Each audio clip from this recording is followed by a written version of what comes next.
আমরা আজকে দেখব ফটোশপ 2024 এর নিউ ফিচার সম্পর্কে এবং 2024 অ্যাডোব ফটোশপ যেটা বেটা ভার্সন 2024-এর সেটি কিভাবে ডাউনলোড করতে হয় এবং ইনস্টল করতে হয় তার প্রসেসটা দেখব এবং সেটা কিভাবে অলওয়েজ ফ্রি চালা যায়, এটা প্যাচ আছে, সেটা ইনস্টল করে আপনার এই ভিডিওতে সেটা দেখানো হবে না, তার জন্য আলাদা একটা লিঙ্ক দেওয়া হবে। ওই লিঙ্ক থেকে আপনারা ভিডিওটা দেখে তারপরে ওখানে ডাউনলোডের লিঙ্ক দেওয়া থাকবে, ওখান থেকে ডাউনলোড করে নেবেন। ফেসবুকের ডাউনলোড লিঙ্ক দেওয়া থাকবে ফেসবুক পেজের মধ্যে, ওখান থেকে আপনারা নেবেন। কারণ এখানে দিলে প্রবলেম আছে, এই জন্য আসলে এখানে দেওয়া যাবে না।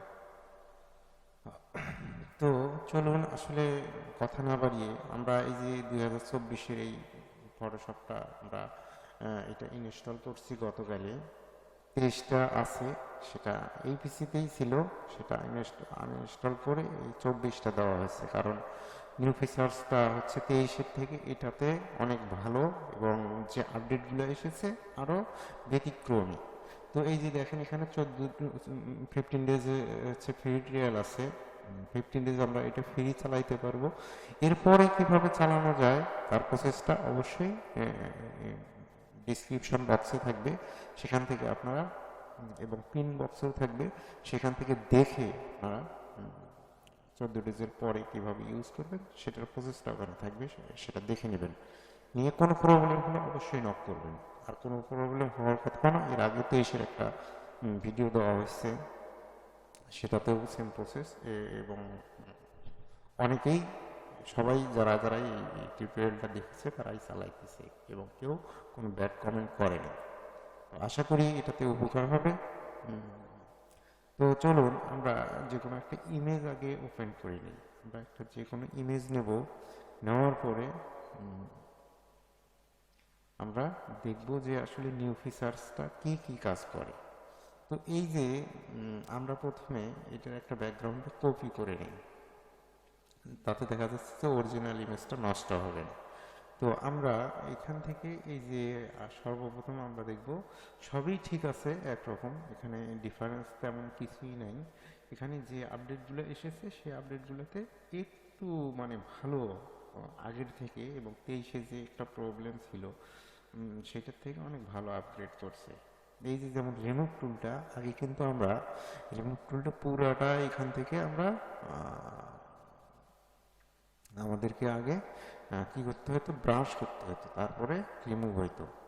তো এখন আমরা যে কাজটা করতে পারি সেটা হচ্ছে শুধু আমি যে অংশটা আমি রিমুভ করব সেই অংশটার চারপাশে হচ্ছে রাউন্ড করে শুধু নিয়ে এইভাবে ব্রাশ করে খালি শুধু ছেড়ে দিলে ওই অংশটা পুরাটাই রিমুভ হয়ে যাবে। মানে ইমেজের চারপাশে এই যে দেখেন, আগে কিন্তু পুরোটাই ব্রাশ করা লাগতো, এখন কিন্তু আরও মানে শর্ট টাইম এটা করা সম্ভব।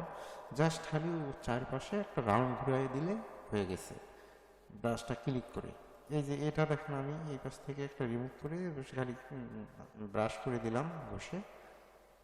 আগে কিন্তু অবজেক্টটাকে হচ্ছে ব্রাশ করা লাগতো পুরোটাই, তারপরে হতো। এখন কিন্তু আর সেটার প্রয়োজন নেই, এখন জাস্ট খালি চারপাশে রাউন্ড করে আপনার দ্রুত সময় করে দিলেই এটা হয়ে যাচ্ছে। এই দেখেন এখানে এটা হয়ে গেছে। আমি যদি এই জিনিসটাকেও রিমুভ করতে চাই, দেখি একটু ট্রাই করি। এটা যেহেতু বড় একটা অংশ, আমরা তারপরে একটু ট্রাই করে দেখি।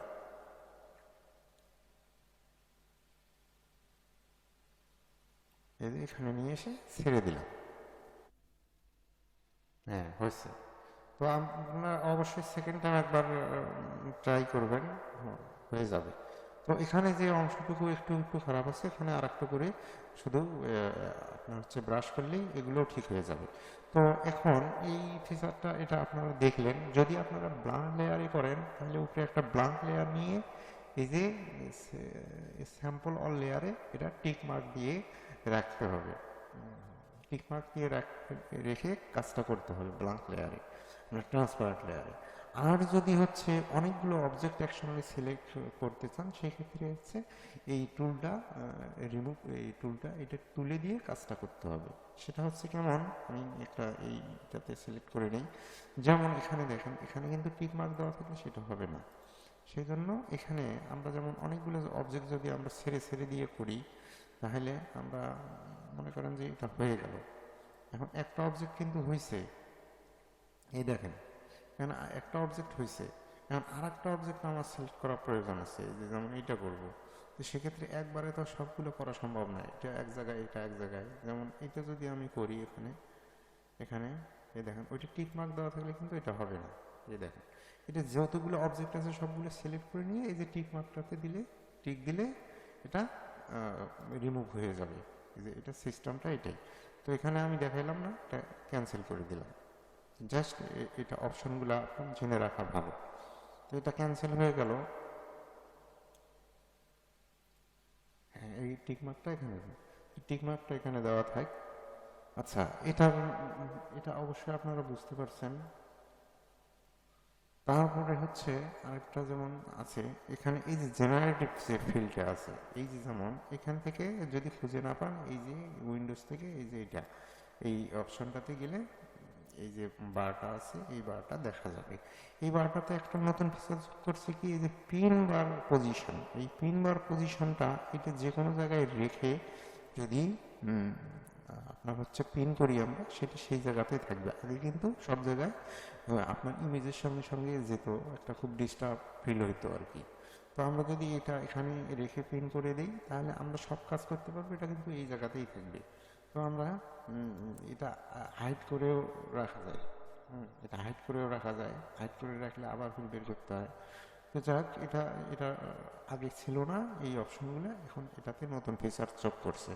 তো আমাদের আরেকটা যেমন আছে, সেটা হচ্ছে যে কোনো জেনারেটিভ ফিল্ড, তো তা তো জানেনি যে জেনারেটিভ ফিল্ড মানে যদি আমরা যোগ করতে চাই, সেক্ষেত্রে যে কোনো জায়গাতে, এই জায়গাতে কিছু যোগ করব আমরা। এই জায়গাতে যদি কিছু যোগ করি, এই যে দেখেন জেনারেটিভ ফিল্ড আছে, জাস্ট কিছু লেখে যদি দেন, তাহলে এখানে হচ্ছে কালার ব্যাকগ্রাউন্ড, এখানে যদি দেই আমরা কালার পিজি দিয়ে সার্চ করি, এখানে যদি জেনারেটিভ ক্লিক দিই, আর একটা জিনিস আমরা দেখব, এখানে আমরা এই গ্রেডিয়ানের মধ্যে একটা নতুন ফিচার যোগ করছে। আমরা এখানে প্রথমে একটা এক্সপোজার নিয়ে যাই, এক্সপোজার নিয়ে আমরা একটু লাইটটা বলতে কি হালকা করে দিই, দিয়ে যে এক্সপোজারটা নিলাম, নেওয়ার পরে আমরা এখান থেকে এই যে যে আপনার হচ্ছে এখানে দেখেন আগে কিন্তু এটা ছিল না, এই যে এটা নতুন আছে, এটা নতুন অ্যাড করছে। তো এইখানে যদি করে আমরা এই দেখেন যতটুক লাগবে ততটুক কিন্তু আমরা জাস্ট ওই জায়গাটা থেকে আমরা লাইট করতে পারবো, যতটুক দরকার ততটুক কিন্তু লাইট করতে পারবো। এই ততটুকু এখানে লাইট করা যাবে। যদি আমার যদি এই জায়গাটুকু লাইট করা দরকার, এই জায়গাটুকু আমি লাইট করতে পারবো। এটা আগেও ছিল, অন্যরকম ছিল, এটাতে আরো আপগ্রেড করছে আর কি। তো এখানে এই ফিচার্সটা আমরা দেখলাম। এখানে আরেকটা আছে, যেমন জেনারেট ফিলের মধ্যে আমরা আরেকটা দেখব। এটা গেল, এটা আপনারা দেখে নেবেন। এখানে এই যে অপশনগুলো এইগুলো আছে ট্রান্সপারেন্ট করে বিভিন্ন অপশনগুলো, এটা দেখে নেবেন।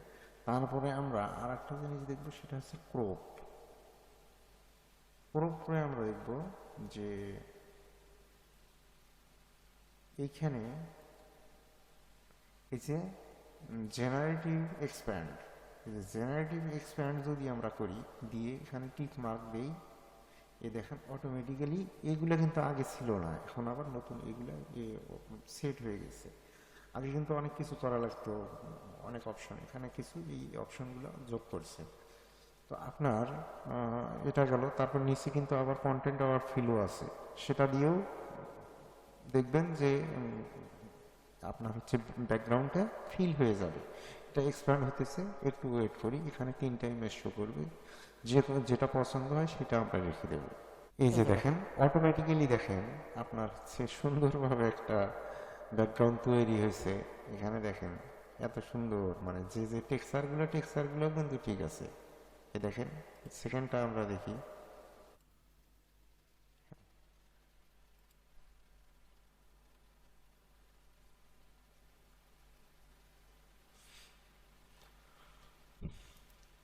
তো এইটা ছিল আপডেট। এখানে আপডেট আরো দেখেন একটা যে কন্টেন্ট আওয়ার ফিল আছে আর ব্যাকগ্রাউন্ড আছে, ব্যাকগ্রাউন্ড আর ডিফল্ট।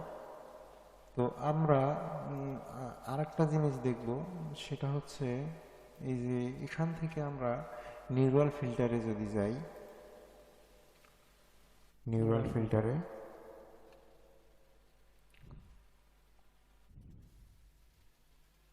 আমরা এটা কেটে দিলাম কারেন্ট লেয়ার। তো আমরা যাব হচ্ছে গ্যালারিতে, এই যে ফিল্টার গ্যালারি। এই ফিল্টার গ্যালারিতে এগুলো সবই ঠিক আছে,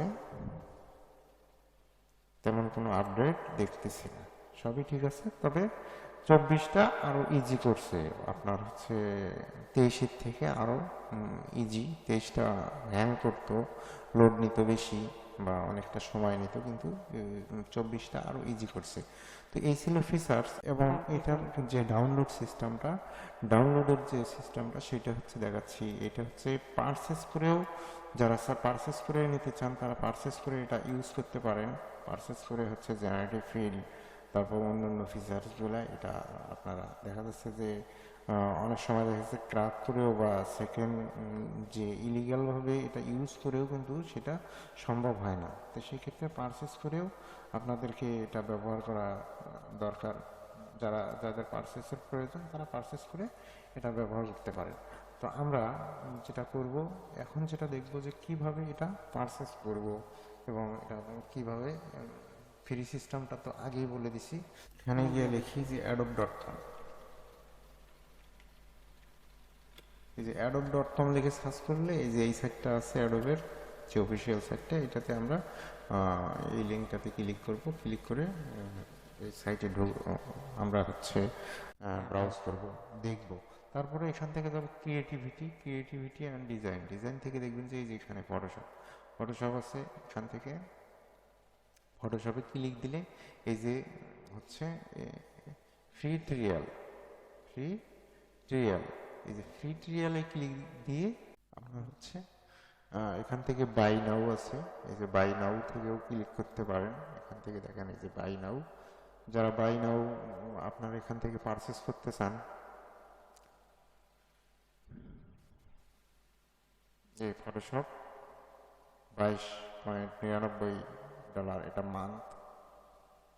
এই যে ফটোশপটা এটা হচ্ছে 24-এর ফটোশপ 24। তারপর অন্য গুলাও আছে, যার যেটা লাগবে তারা ইচ্ছা করলে এখান থেকে কিনে পারচেস করে ব্যবহার করতে পারেন। আর যদি ফ্রি ব্যবহার করতে চান, ফ্রির জন্য 14 ডেজ ফ্রি ট্রিয়াল আছে। তারপরে হচ্ছে কিভাবে প্যাচটা ইউজ করে এবং ক্র্যাক করে ইউজ করতে হয়, সেটার প্রসেসটা আগে বলা হয়েছে, সেটার লিঙ্কটা দেওয়া থাকবে। সেই লিঙ্কটা দেখে এটা অলওয়েজ ফ্রি ইউজ করতে পারেন। তো এখান থেকে ফ্রি ট্রিয়ালে ক্লিক দিলে দেখবেন যে এইরকম একটা সাইট আসবে। সাইট আসলে এখান থেকে হচ্ছে এই যে বিজনেস, এতে ক্লিক দিলে এই যে ইন্ডিভিজুয়ালি যদি আপনার হচ্ছে ইন্ডিভিজুয়াল ভাবে যদি এটা পারচেস করেন কেউ, এখান থেকে এই যে $22 আছে মান্থ, তারপরে এত ডলার, তারপরে হচ্ছে $34, এটা মান্থলি। তো এখান থেকে এটাও করতে পারেন। আর হচ্ছে বিজনেস প্রসেসে হচ্ছে 14 ডেজ ফ্রি ট্রিয়াল এটা থাকে। স্টুডেন্টদের জন্য তো হচ্ছে এটা এভাবে ব্যবহার করতে পারেন। আর বাকি প্রসেসটা অবশ্যই এর মধ্যে দেওয়া থাকবে, লিঙ্কের ওই টিউটোরিয়ালটা দেখে আপনারা ফুলফিল কাজটা করবেন। তো আজ এই পর্যন্তই, ধন্যবাদ সবাইকে। টিল দেন টেক কেয়ার, আল্লাহ হাফিজ।